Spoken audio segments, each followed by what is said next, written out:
안녕하세요. 저는 와우패스에서 강의하고 있는 김들 세무사입니다. 이제 오늘부터 전산 세무 2급 기출문제 풀이를 시작할 건데요.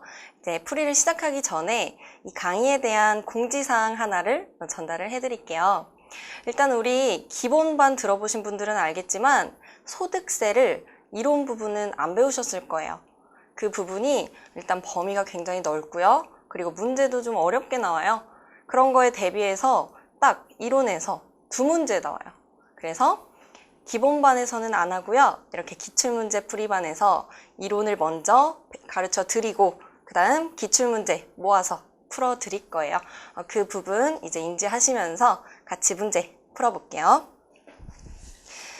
이번 시간에는 63회 이론 부분 풀 거고요. 이론 부분의 합격률이 29.47%였습니다. 굉장히 저조한 합격률이었어요. 좀 어려웠다는 얘기겠죠? 같이 풀어보겠습니다. 자, 1번부터 재고자산 평가 방법 중에서 후입선출법에 대한 설명으로 올바른 것은? 일단 후입선출법이 뭔지 머릿속에 있어야겠죠. 후입선출법은 나중에 들어온 것이 먼저 나갔다라고 가정하는 거예요. 나중에 들어온 것이 먼저 나갔다. 자, 그럼 1번부터. 실제 물량 흐름과 원가 흐름이 대체로 일치한다. 이 문장 나오면 이 문장 외워두셔도 돼요. 이 문장은 선입선출법에 대한 그 문장이에요. 선입선출법. 왜냐면 그림 하나 그려드릴게요. 자, 이렇게 방향이 있고 사과를 판매하는 분이 사과 샀어요. 1월 1일이고요. 1월 31일인데요. 초반에 이렇게 사과 몇 개씩을 샀어요. 날짜는 1월 3일, 1월 4일 이런 식으로 가요. 그리고 판매를 이 시점에서 했어요. 이렇게 판매를 했을 때 일반적인 사람이라면 옛날에 사온 사과를 먼저 팔겠죠. 안 팔면 썩으니까. 그래서 이 먼저 사왔던 것을 이렇게 먼저 팔 거예요. 이게 실제 물량 흐름인 거죠. 그래서 먼저 들어왔던 것을 먼저 파는 이 선입선출법이 실제 물량 흐름과 원가 흐름이 일치한다에 대한 설명에 부합하는 거예요. 그래서 후입선출법이랑은 정반대죠. 그러니까 올바르지 않습니다. 이 1번은. 자, 그리고 3번 먼저 보겠습니다. 현행 수익에 대해서 오래된 원가가 대응되므로 수익 비용 대응이 상대적으로 부적절하다. 자, 이것도 볼게요. 현행 수익은 지금 판매한 것에 대해서 오래된 원가가 대응된다라는 것은 이 예전에 사왔던 이 원가가 대응된다는 거예요. 이것도 마찬가지로 이 선입선출법에 대한 설명입니다. 옛날 게 대응되니까 수익비용 대응 원칙에 부적절하다. 이것도 선입선출법. 선입. 그렇기 때문에 후입선출법에 대한 거는 아닌 거죠. 자, 그리고 4번 먼저 볼게요. 기말 재고자산이 가장 최근에 매입한 단가가 적용되므로 시가에 가깝게 표시된다. 이것도 기말 재고자산이라는 것은 우리 지금 선입선출법으로 봤을 때, 이 그림으로 봤을 때 먼저 들어온 게 먼저 팔리고요. 그 다음 들어온 게 그 다음 팔려요. 그럼 남아있는 것은 비교적 이 판매 시점에 가까운 이런 사과들이 남아있는 거죠. 이런 재고자산들이 남아있는 거예요. 그래서 기말재고자산은 가장 최근에 매입한 단가가 적용된다라는 것은 선입선출법에 대한 설명입니다. 선입선출법. 그래서 4번까지도 선입선출법이었어요. 그래서 땡. 그럼 2번 볼게요. 2번. 물가가 하락할 때 선입선출법보다 이익이 상대적으로 과대계상된다. 물가가 하락할 때. 이 문제 굉장히 어렵죠. 1번부터 너무 어렵게 나왔어요. 하나하나 생각을 해야 되니까 어려웠죠. 자, 물가 하락하는 거 가정을 해볼게요. 물가가 이 물가예요. 이렇게 하락을 하고 있습니다. 물가가 하락해요. 그러면 이 사과는 원래 500원짜리였어요. 가정하는 거예요. 500원에 사왔어요. 그리고 물가가 떨어져서 이 사과는 300원에 사왔어요. 그리고 마지막 사과는 200원에 샀다 가정해 볼게요. 그랬을 때, 자, 판매했어요. 여기서 판매를 했어요. 후입선출법은 나중에 산 게 빨리 팔리는 거니까 이 200원짜리가 먼저 팔린 걸로 기록이 되겠죠? 그러면 판매를 1000원에 했다. 그럼 후입선출법일 때는 200원짜리 사과가 팔린 거니까 이익이 800원이 될 테고요. 똑같은데 이제 선입선출법 하에서는 이제 판매에 1000원에 했다. 판매 금액은 똑같죠. 근데 선입선출법 상에서는 여기 잘 안 나오네요. 선입선출법 상에서는 가장 먼저 들어온 게 먼저 팔렸다고 가정하는 거기 때문에 이 500원짜리 사과가 제일 먼저 팔린 거예요. 그럼 500원짜리 사과 500원 마이너스 하면 이익이 500원이 되겠죠. 그렇기 때문에 후입선출법이 선입선출법에 비해서 이익이 과대 계상된다 라는 문장은 맞습니다. 2번이 정답인 거예요. 이 문제는 너무너무 어려운 문제였어요. 이런 문제가 딱 1번에 나오면 합격률이 우수수 떨어집니다. 첫 번째 문제부터 어려웠기 때문에. 그래서 여러분들은 멘탈 관리를 잘 하셔야 돼요. 1번부터 어려웠다고 해서 이렇게 주눅 들지 마시고. 자, 그래서 1번까지 해봤습니다. 자, 2번. 다음 중 유가증권에 대한 설명으로 옳지 않은 것은 유가증권. 유가증권에는 주식과 채권이 있죠? 주식과 채권. 1번부터 볼게요. 유가증권은 증권의 종류에 따라서 지분증권과 채무증권으로 분류할 수 있다. 자, 지분증권은 주식이고요. 주식. 그리고 채무증권은 채권이죠. 채권. 그래서 맞는 문장이에요. 주식과 채권으로 분류할 수 있다. 맞습니다. 2번. 단기 매매증권과 매도가능증권은 지분증권으로 분류할 수 있으나, 주식으로 분류할 수 있으나 만기보유 증권은 지분증권으로 분류할 수 없다. 이 문장도 맞습니다. 이 문장도 맞아요. 왜냐하면 단기매증권이랑 매도가능증권은 주식으로 분류할 수가 있어요. 근데 만기보유 증권이라는 것은 주식에는 만기라는 개념 자체가 없죠. 그냥 본인이 사고 싶을 때 샀다가 팔고 싶을 때 파는 것이 주식이기 때문에 만기란 개념 자체가 성립하지 않아요. 그래서 지분증권으로 분류할 수가 없습니다. 그래서 이 문장도 맞습니다. 자, 3번. 보고기간 종료일로부터 12월 31일로부터 1년 이내에 만기가 도래하는 만기보유 증권의 경우 유동자산으로 재분류하여야 하므로 단기매매 증권으로 변경하여야 한다. 이 문장은 틀린 문장이에요. 이 문장은 틀렸어요. 그래서 일단 이게 정답인데 만기보유 증권은 어떤 경우에도 단기매매 증권으로 변경할 수가 없습니다. 변경을 못해요.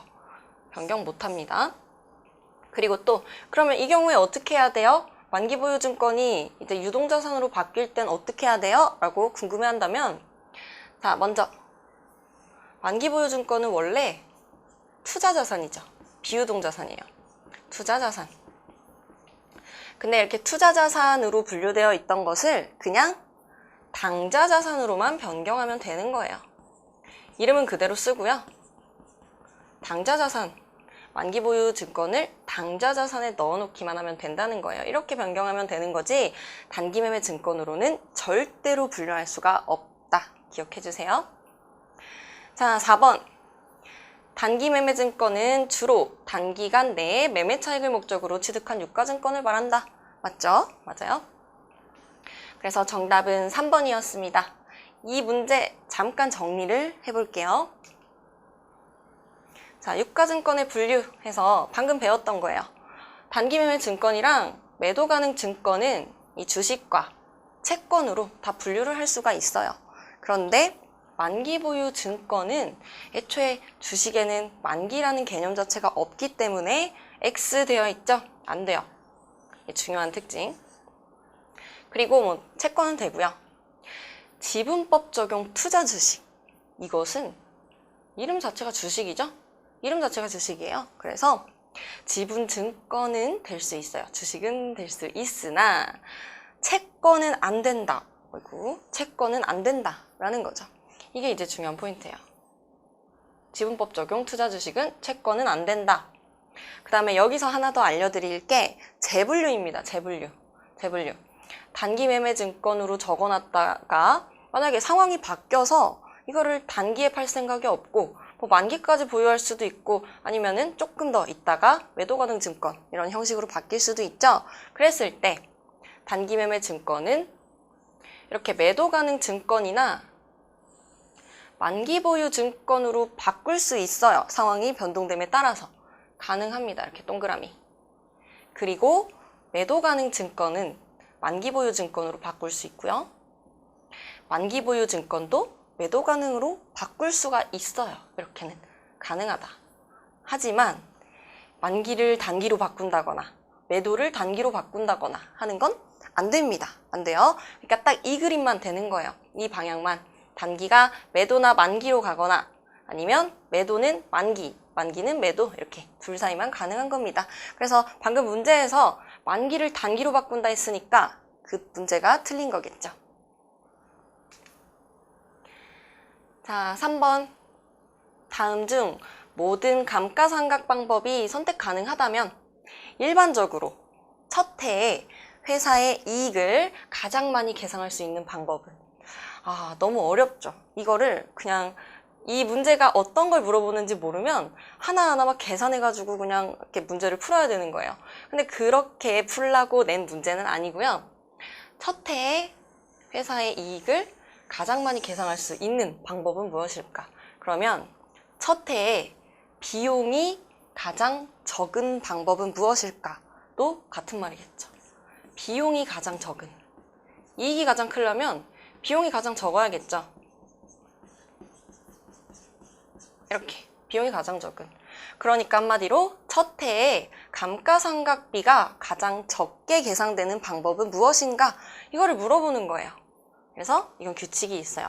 첫 해에 제일 조그맣게 계상되는 그런 방법은요. 정액법입니다. 정액법. 가장 크게 계상되는 건 정률법이에요. 이것만 알고 있으면 쉽게 풀 수 있는 문제인데 모르면 막 이렇게 숫자 넣어가지고 계산을 해야 된단 말이죠. 그래서 이것도 한번 정리해 볼게요. 자, 감가상각비 첫 번째 연도에 감가상각비가 가장 크게 계상되는 방법의 순서는 이제 정률법부터. 정률법이 가장 첫 번째 연도에 크게 계상이 되는 거예요. 그리고 연수합계법, 그 다음 정액법 순서로 이게 기록이 됩니다. 그럼 반대로 말하자면 정액법이 제일 조그맣게 적히니까 이익은 제일 크게 계상이 되는 거겠죠? 그리고 두 번째, 내용연수 마지막 연도에 감가상각비가 가장 크게 계상되는 방법의 순서. 마지막에 가장 크게 계상되는 것은 첫 번째에 크게 계상되는 것과 딱 반대가 되겠죠? 첫 번째에 많이 계상했으니까 마지막에는 이제 계상할 게 없는 거예요. 그래서 정률법이 가장 작고 그 다음 연수합계법 그리고 정액법이 가장 크다 이렇게 생각해 주시면 되겠습니다. 이 표만 잘 외워두셔도 문제풀이 할 때 굉장히 수월하게 풀리는 게 많아요. 자, 그리고 4번. 다음 중 무형자산의 인식요건이 아닌 것은? 자, 무형자산. 형체가 없는 자산이죠. 형체가 없지만 우리 회사한테 이득을 가지고 오는 그런 자산들을 말해요. 예를 들면 뭐 저작권, 특허권 이런 것들. 자, 첫 번째 특징. 식별이 가능해야 된다. 보이지는 않지만 구분이 가능해야 되는 거예요. 이거 우리 회사 권리입니다. 이렇게. 식별이 가능하다. 맞고요. 근데 아닌 것은이니까 이건 맞으니까 지울게요. 3번 먼저 볼게요. 3번. 통제 가능성. 보이지는 않지만 우리 회사 거니까 이거 쓰지 마세요. 이렇게 주장할 수 있어야 돼요. 뭐 특허권 쓰지 마세요. 통제 가능성도 맞습니다. 그리고 4번. 미래의 경제적 효익의 유입 가능성. 이거는 미래에 우리한테 돈을 가져다 준다. 이거는 모든 자산들의 특징이죠. 자산이면은 다 이 특징을 가지고 있어요. 그래서 4번도 맞습니다. 근데 2번은요. 검증 가능성. 검증 가능성은 회계 정보의 특성이에요. 회계 정보. 그래서 지금 무형자산이랑은 전혀 관련이 없어요. 정답은 2번이었습니다. 자, 5번. 다음 내용 중 자본의 실질적인 감소를 초래하는 것으로 적합한 것들을 모두 묶은 것은 자, 자본이 실질적으로 감소한대요. 감소. 이 문제도 이제 풀기 전에 일단 이 문제 굉장히 어려운 문제예요. 하나하나 분개를 해서 이게 감소인지 알아채야 되는 그런 문제거든요. 하나하나 풀어볼게요. 가번부터 주주총회의 결의에 의해서 주식 배당을 실시하였다. 주식 배당할 때 어떻게 분개할 거냐? 어떻게 분개할 거냐? 사실 이것도 이제 알고 계신 분들은 쉬워요. 주식 배당을 할 때는 자본이 전혀 변동되지 않거든요. 그렇게 하면은 툭 없앨 수 있는 문제. 하지만 한번 풀어볼게요. 이거 분개해 볼게요. 자, 주식 배당을 하면 여기 대변, 차변, 자본금이 올라갑니다. 주식을 발행했으니까. 자, 대변에는 자본금이 증가하는 거고요. 금액은 안 쓸게요. 그리고 대신에 이익잉여금이 줄어드는 거예요. 이익잉여금, 미처분 이익잉여금이 줄어든다. 이익잉여금이 줄어든다. 그러면 우리 이거 분석해보자면 자본금은 증가했다. 자본은 증가했고요. 그리고 미처분 이익잉여금, 자본이 감소했어요. 그래서 자본도 증가했지만 자본이 감소했기 때문에 변동이 없다. 실질적으로 변동이 없다. 그래서 가는 이렇게 아니다 하시면 되겠고요. 자, 나아볼게요.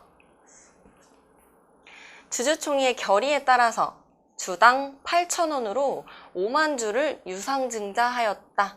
이것도 주식을 발행했는데 돈을 받고 발행했다 이런 뜻이죠. 그래서 분개해 볼게요. 자, 8,000원으로 5만 주 유상증자했다. 그러면 돈을 8,000 곱하기 5만 주 받은 거죠. 뭐 현금으로 받았다 이런 말 없는데 그냥 현금 받았다 해볼게요. 뭐 보통 예금으로 받았을 수도 있지만 어쨌든 자산인 건 똑같으니까 이게 곱하면 4천만 원. 그냥 4천 이렇게 쓰겠습니다. 4천 올라갔고요. 그리고 주식을 발행했기 때문에 대변에는 자본금이 똑같이 올라가는 겁니다. 자본금 4천 올라갔다.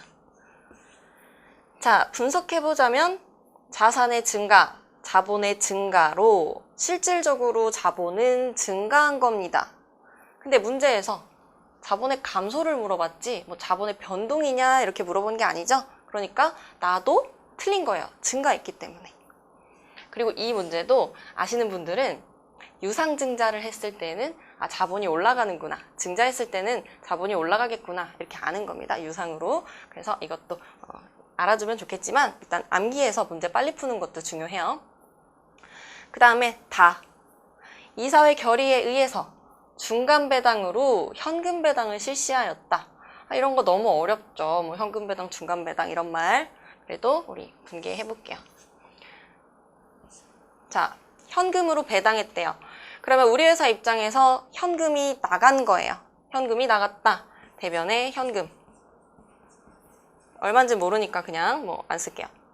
그리고 차변에는요. 마찬가지로 미처분 이익잉여금을 재원으로 나가는 거죠. 그래서 미처분 이익잉여금이다.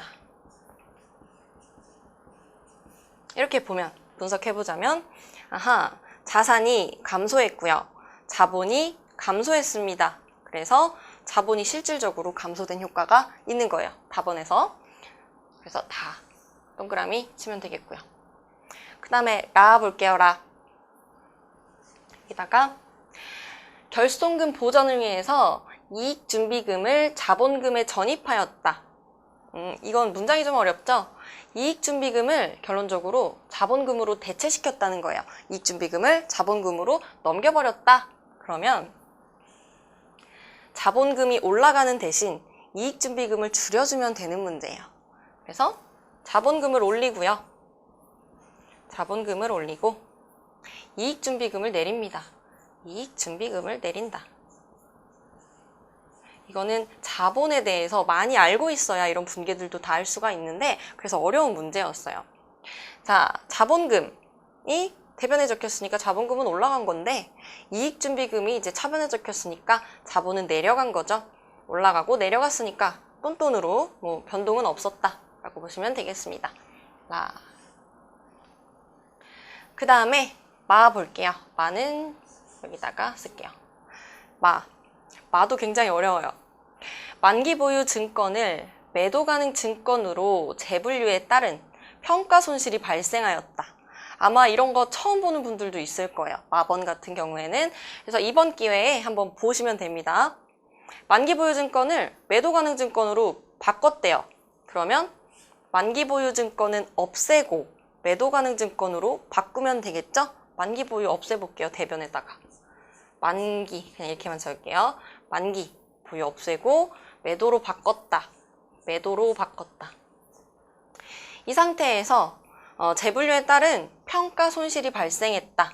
매도 가능으로 바꿨더니 매도 가능 평가 손실이 발생했다라는 겁니다. 그러면 그거 분개해 볼게요. 매도 가능 평가 손실. 손실이니까 차변에 쓰는 거죠. 매도 가능 평가 손실. 매평손이라고 쓰겠습니다. 매평손. 그리고 이렇게 매평손 발생했을 때 이제 대변에다가 매도 가능 증권도 줄여줘야겠죠? 그래서 여기는 매도. 굉장히 어려운 분계였어요. 이렇게 되면 일단 뭐 만기 보유 증권은 자산의 감소, 매도 가능 증권은 자산의 증가니까 여기는 변동이 없어요. 근데 밑에 분계 보시면 매도 가능 증권이 감소했으니까 자산의 감소, 그리고 매도 가능 평가 손실은 자본, 기타 포괄 손실이죠. 그래서 자본이 감소한 효과입니다. 그러니까 자산 감소하고 자본 감소했으니까 이 마번도 실질적인 감소가 초래된 겁니다. 그래서 정답은 4번이었어요.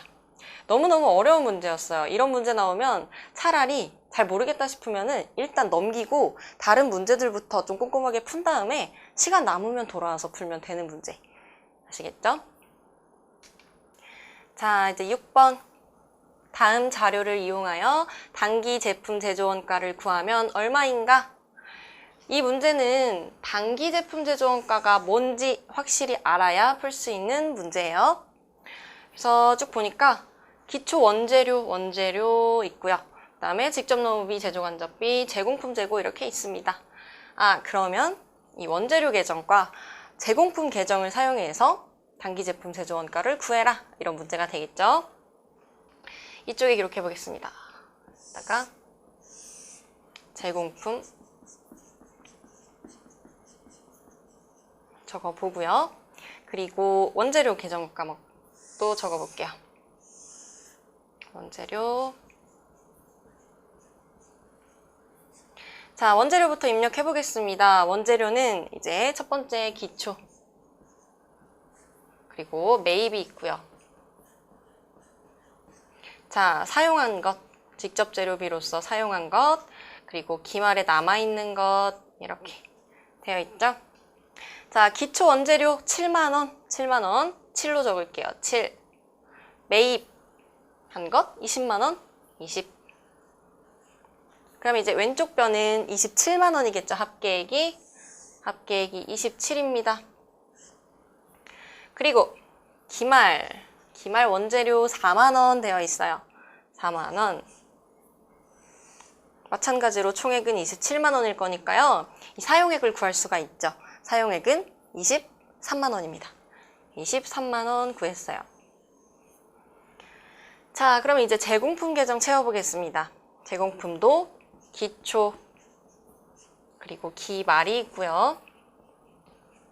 이제 여기 이 부분이 단기 총 제조원가죠. 단기 총 제조원가로 직접 재료비, 직접 노무비, 제조 간접비로 구성이 되어 있죠. 직접 재료비, 직접 노무비, 제조 간접비 이렇게 있고, 그리고 드디어 이 부분이 단기 제품 제조 원가죠. 단기 제품 제조 원가. 그러면 나머지 부분들을 다 채워서 단기 제품 제조 원가만 구하면 되는 거예요. 자, 기초부터 넣어볼게요.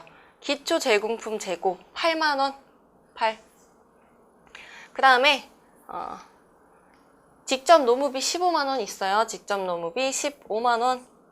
그리고 제조 간접비 10만원입니다. 10만원.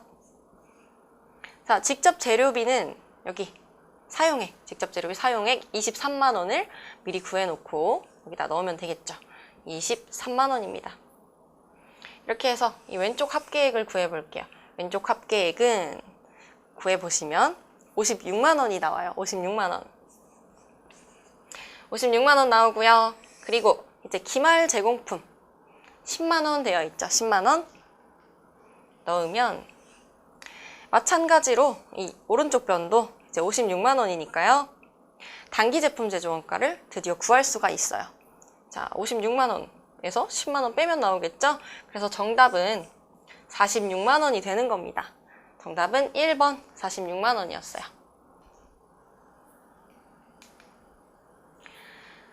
자, 7번.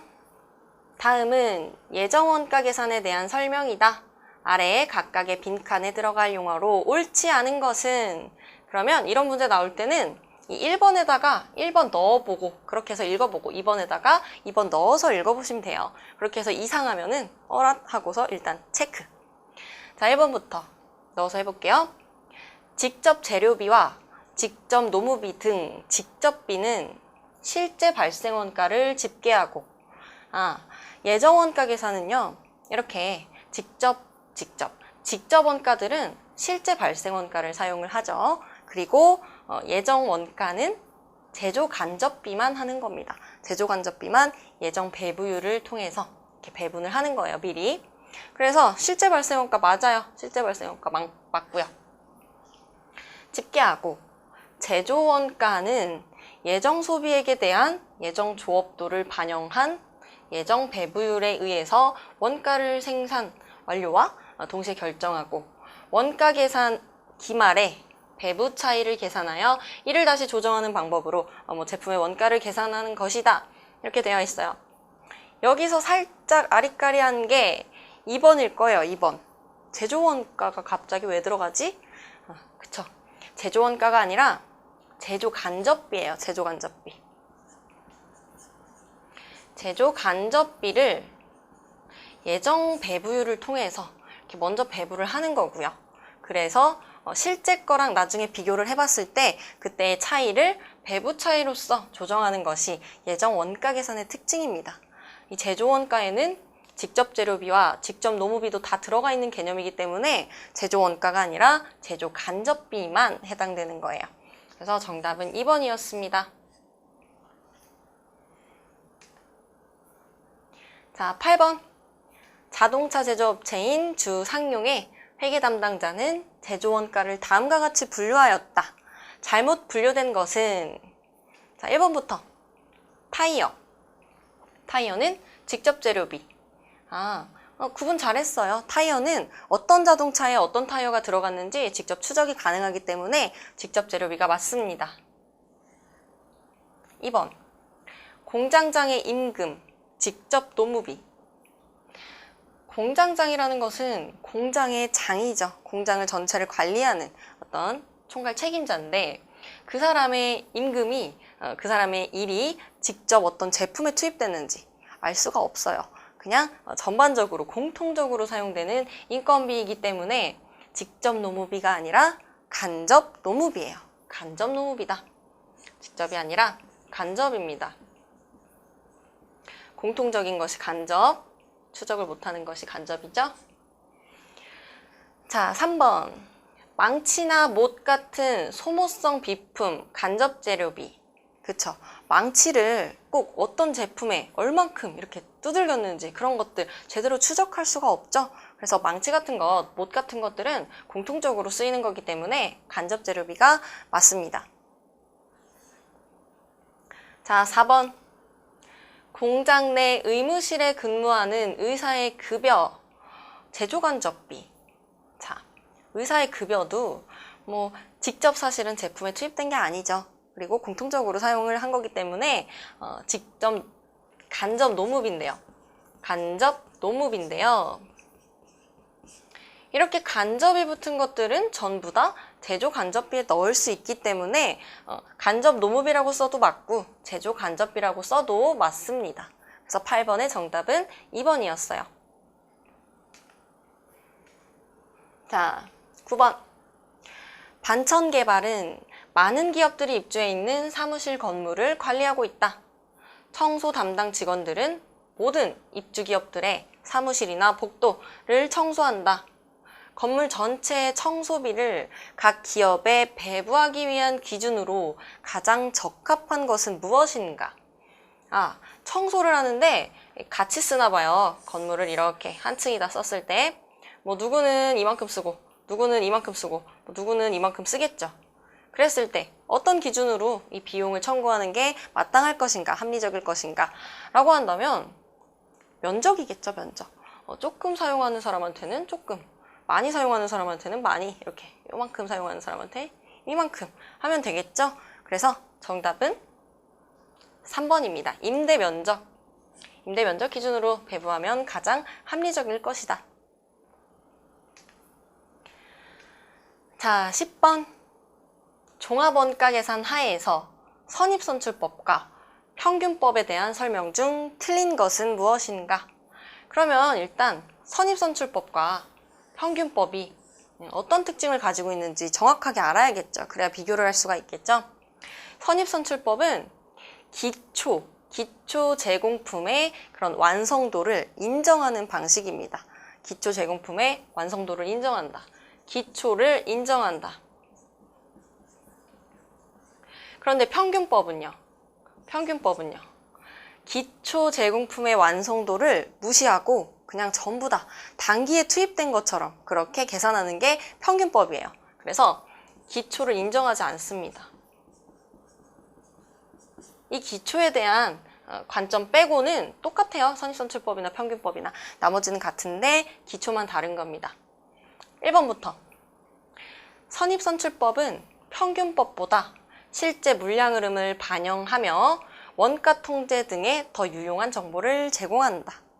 왜냐면 평균법은요, 그냥 기초에 있었던 것들 제대로 인정 안 하고 그냥 편하게 단기에 다 투입됐다, 다 퉁치고 그렇게 하는 계산 방법이기 때문에 선입선출법이 더 정확한 거예요. 그래서 어찌됐건 더 유용한 정보를 제공하는 것이 맞습니다. 맞고요.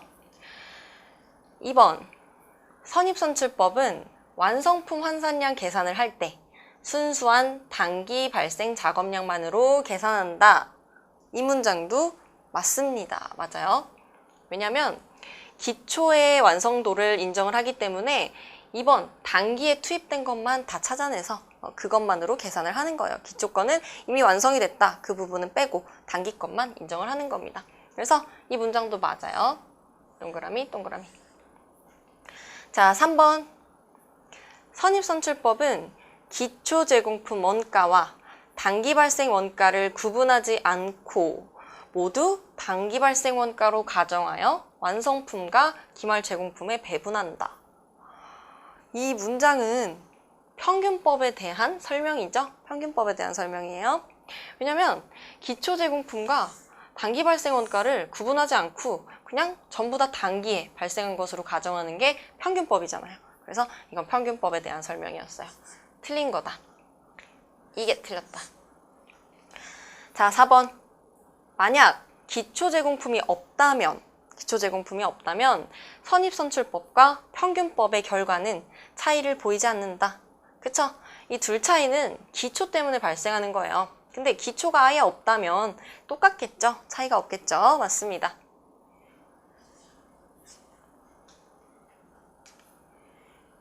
자, 11번. 다음 중 부가가치세법상 재화와 용역의 공급 시기에 대한 연결로 옳지 않은 것은? 공급 시기 풀어보면 되겠죠? 1번부터 폐업 시 잔존 재화, 폐업 후 재화가 사용되는 때. 이거는 틀린 문장이에요. 틀린 문장. 처음부터 나왔네요. 폐업 시 잔존 재화는 그냥 폐업한 때예요. 폐업한 때가 공급 시기입니다. 틀렸고요. 폐업한 때. 폐업한 때. 자, 2번. 자가공급, 개인적 공급. 이때는 재화가 사용되거나 또는 소비되는 때 맞습니다. 자가공급일 때 맞아요. 그 다음 3번. 수출하는 재화일 때는 수출 재화의 선적일, 배에 실었으면 선적일, 기적일, 비행기에 실었으면 기적일 맞습니다. 4번. 무인 판매기에 의한 공급의 경우, 무인 판매기, 우리 자판기죠. 자판기에 의한 공급은 무인 판매기에서 현금을 꺼내는 때예요.